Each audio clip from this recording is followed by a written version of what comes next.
Hello friends, time pass नहीं की YouTube channel में आप लोग का स्वागत है। तो चलिए आज देखते हैं हम लोग बिहार एसएससी जीके का क्लास नंबर 30।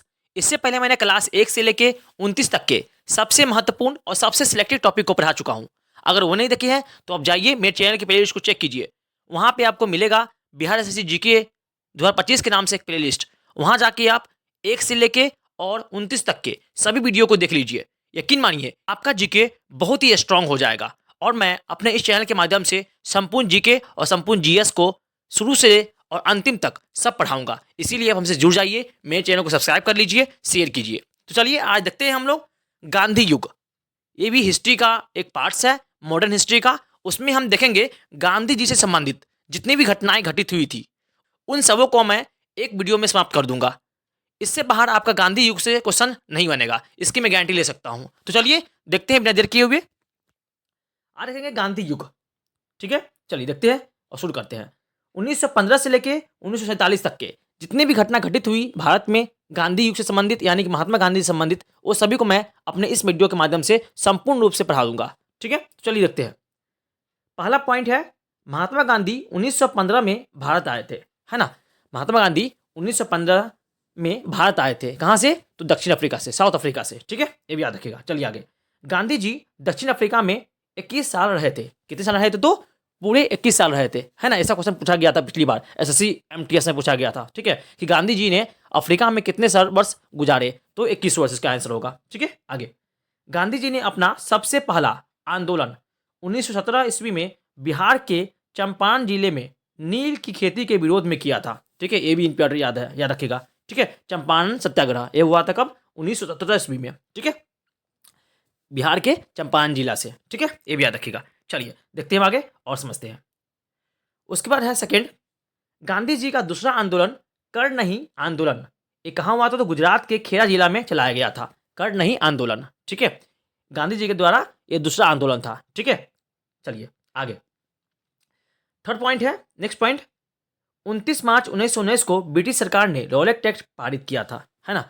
ब्रिटिश सरकार ने रॉलेट एक्ट पारित कब किया था? तो 19 मार्च 1919 ईस्वी को। ठीक है, चलिए अब देखते हैं आगे।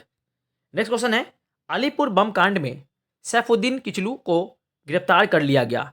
इसी के विरोध में 13 अप्रैल 1919 को जालियांवाला बाग में विशाल जन आंदोलन हुआ था। ठीक है, किसके, है ना, क्यों हुआ था? तो क्यों सैफुद्दीन किचलू को, है ना, गिरफ्तार कर लिया था इसके विरोध में 13 अप्रैल 1919 को, है ना, जालियांवाला बाग में विशाल जन आंदोलन का आयोजन हुआ था। ठीक है, आगे। जालियांवाला बाग हत्याकांड के बाद रविन्द्रनाथ टैगोर ने सर की उपाधि त्याग दी थी, है ना। जालियांवाला जो बाग हुआ, कांड हुआ था, हत्याकांड हुआ था, उसमें रविन्द्रनाथ टैगोर ने सर की उपाधि को क्या कर दिया था? तो लौटा दिया था। ठीक है, चलिए देखते हैं आगे। अब उसके बाद समझते हैं। देखिए नेक्स्ट क्वेश्चन, जालियांवाला बाग कांड के समय वायसराय थे लॉर्ड चेम्सफोर्ड। कौन थे? तो लॉर्ड चेम्सफोर्ड थे जालियांवाला कांड के समय वायसराय वहाँ के। चलिए आगे। उसके बाद 19 अक्टूबर 1919 को हंटर कमीशन लाया गया जो जालियांवाला बाग हत्याकांड की जांच किया। ठीक है, ये याद रखिएगा।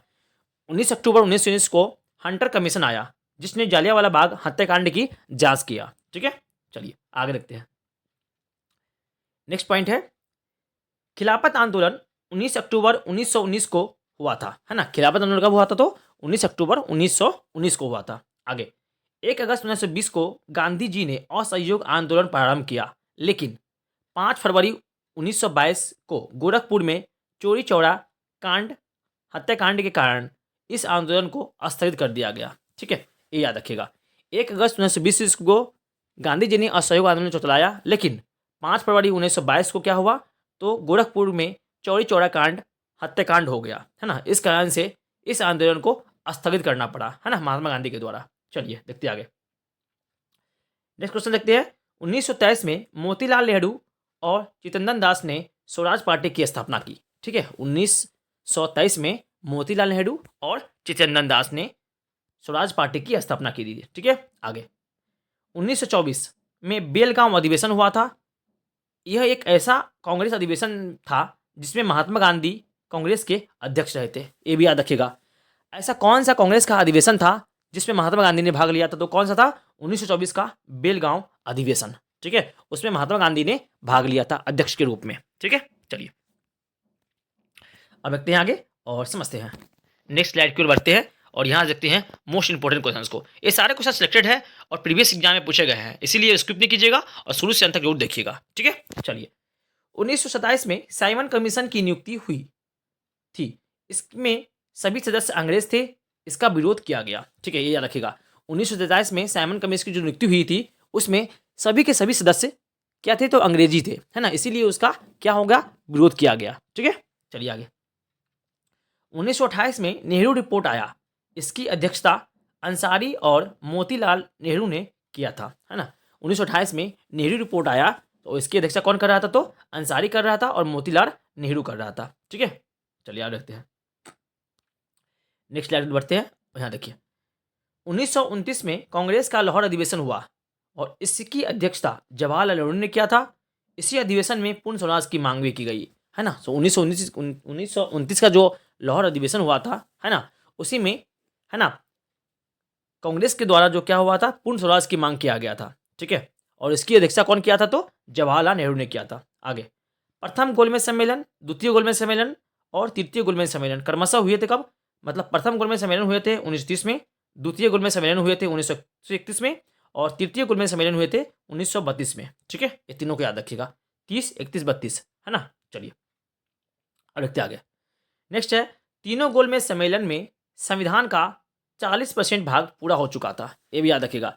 जो तीनों गोलमेज सम्मेलन जो समाप्त हो गया था तो उसमें संविधान का 40% पार्ट क्या हो गया, कंप्लीट हो गया था। ठीक है, चलिए याद रखते हैं। तीनों गोलमेज सम्मेलन में भीमराव अंबेडकर ने भाग लिया था, ये भी याद रखिएगा। तीनों गोलमेज सम्मेलन में भीमराव अंबेडकर ने भाग लिया था। ठीक है, चलिए अब देखते हैं आगे और समझते हैं। नेक्स्ट स्लाइड की ओर देखते हैं और यहाँ देखते हैं मोस्ट इंपोर्टेंट क्वेश्चंस को। ठीक है, चलिए अगर वीडियो आप लोगों को अच्छा लग रहा हो तो प्लीज मेरे चैनल को सब्सक्राइब कर लीजिए और संपूर्ण जीके जीएस पढ़ने के लिए हमसे जुड़ जाइए। आगे चलिए देखते हैं यहाँ से। नेक्स्ट क्वेश्चन, 6 अप्रैल 1930 को डांडी में नमक कानून को तोड़ा गया था, है ना। 6 अप्रैल 1930 ईस्वी को डांडी में, है डांडी एक जगह है, वहां पे नमक कानून को क्या गया था, तोड़ा गया था। ठीक है, आगे महात्मा गांधी केवल द्वितीय गोलमेज सम्मेलन में ही भाग लिया था, ये भी याद रखिएगा। आपको पूछ लिया जाएगा कि महात्मा गांधी ने कौन से गोलमेज सम्मेलन में भाग लिया था, तो सिर्फ और सिर्फ द्वितीय गोलमेज सम्मेलन में ही महात्मा गांधी ने भाग लिया था। ठीक है, चलिए आगे। 1930 ईस्वी में सविनय अवज्ञा आंदोलन प्रारंभ हुआ था, कब हुआ था, तो 1930 ईस्वी में सविनय अवज्ञा आंदोलन की प्रारंभ हुआ था, है ना, वो प्रारंभ हुआ था। आगे चलिए अब देखते हैं आगे। 1935 में भारत सरकार सुधार अधिनियम पारित किया गया, जिसके फलस्वरूप सांसदों की सीटें निर्धारित की गई। ठीक है, 1935 में क्या हुआ, भारत सरकार सुधार अधिनियम आया, इसके अनुसार सांसदों का सीट का निर्धारण किया गया। निर्धारित सीटों से मुस्लिम वर्ग सहमत नहीं थे, याद रखिएगा। जो निर्धारित सीट था उससे मुस्लिम लीग मतलब क्या थे, सहमत नहीं थे, इसीलिए 1940 ईस्वी में मोहम्मद अली जिन्ना ने अलग पाकिस्तान की मांग कर दी थी, है ना। आपको पूछा जाएगा कि मोहम्मद अली जिन्ना ने, है ना, अलग पाकिस्तान की मांग क्यों की, क्योंकि तो उसने क्या किया था कि सांसदों की जो सीटों का निर्धारण किया गया था उससे वो असहमत थे, इसीलिए उसने अलग पाकिस्तान की मांग कर दी थी। कौन, तो मोहम्मद अली जिन्ना ने। ठीक है, चलिए आगे देखते हैं। नेक्स्ट क्वेश्चन देखते हैं। 1942 में क्रिप्स मिशन आया, 1942 में क्रिप्स मिशन आया, इसमें भारत का 60% संविधान बनकर तैयार हो गया था, ये भी याद रखिएगा, है ना। जब क्रिप्स मिशन आया भारत में 1942 ईस्वी में, है ना, तो उस समय भारत का 60% संविधान बनकर तैयार हो चुका था। ठीक है, आगे 8 अगस्त 1942 में ही भारत छोड़ो आंदोलन चलाया गया था, ये भी याद रखिएगा। 8 अगस्त 1942 में ही भारत छोड़ो आंदोलन चलाया गया था। यह आंदोलन महात्मा गांधी के नेतृत्व में मुंबई में और कोलकाता से प्रारंभ किया गया था, ये भी याद रखिएगा। ठीक है, चलिए अब देखते हैं आगे और देखते हैं लास्ट स्लाइड की ओर और यहाँ देखते हैं और क्वेश्चंस को। ये सारे क्वेश्चन सिलेक्टेड हैं, ठीक है, चलिए इसीलिए इसको स्किप नहीं कीजिएगा और शुरू से जरूर देखिएगा इसको। ठीक है, आगे 1946 ईस्वी में कैबिनेट मिशन आया, इसमें भारत का संविधान बनकर तैयार हो गया था 100%। ठीक है, कब, 1946 ईस्वी में, है ना, कैबिनेट मिशन जब आया भारत में तो उस समय भारत का संविधान पूर्णतः बनकर तैयार हो चुका था, यानी कि 100% बनकर तैयार हो गया था। ठीक है, आगे 1947 में लॉर्ड माउंटबेटन योजना के अनुसार भारत और पाकिस्तान 2 अलग देश बना दिए गए। ठीक है, आपको पूछ लिया जाएगा कि भारत और पाकिस्तान किस योजना के तहत अलग किया गया? तो 1947 का लॉर्ड माउंटबेटन योजना के अनुसार, ठीक है, भारत और पाकिस्तान को दो अलग देश बना दिया गया। ठीक है, चलिए आगे देखते हैं। नेक्स्ट क्वेश्चन है, 1919-1920 में अली बंधु ने खिलाफत आंदोलन प्रारंभ किया था, इसके अध्यक्ष महात्मा गांधी बने। ठीक है, याद रखिएगा 1919 से 1920 में जो एक है ना खिलाफत आंदोलन हुआ था, अली बंधु ने जो शुरू किया था, प्रारंभ किया था, इसके अध्यक्ष कौन थे? तो महात्मा गांधी ही थे। ठीक है, आगे महात्मा गांधी के गुरु गोपाल कृष्ण गोखले थे तथा गोपाल कृष्ण गोखले के गुरु गुरु महादेव गोविंद रनाडे थे। ये भी याद रखिएगा। महात्मा गांधी के गुरु कौन हुए? तो महात्मा गांधी गुरु हुए गोपाल कृष्ण की गोखले, और गोपाल कृष्ण गोखले के गुरु कौन थे? तो महादेव गोविंद रनाडे थे। ठीक है, दोनों के गुरु अलग अलग थे। चलिए देखते हैं आगे। अब आगे समझते हैं। फिनिक्स फॉर्म की स्थापना महात्मा गांधी ने की थी। फिनिक्स फॉर्म जो था, फिनिक्स फॉर्म, इसकी स्थापना किसने की थी? तो महात्मा गांधी ने ही की थी। आगे हिंदुस्तान सोशलिस्ट रिपब्लिकन एसोसिएशन की स्थापना चंद्रशेखर आजाद ने किया था, दिल्ली में 1928 ईस्वी में। ठीक है, हिंदुस्तान सोशलिस्ट रिपब्लिकन एसोसिएशन की स्थापना चंद्रशेखर आजाद ने किया था। कब किया था? तो 1928 में किया था, दिल्ली में किया था। तो यहाँ पे गांधी युग संपूर्ण समाप्त होता है। यकीन मानिए कि इससे बाहर क्वेश्चन गांधी युग से संबंधित नहीं जाएगा। ठीक है, और संपूर्ण जीके पढ़ने के लिए हमसे जुड़ जाइए, मेरे चैनल को सब्सक्राइब कर लीजिए। तब तक के लिए थैंक यू। जय हिंद, वंदे मातरम।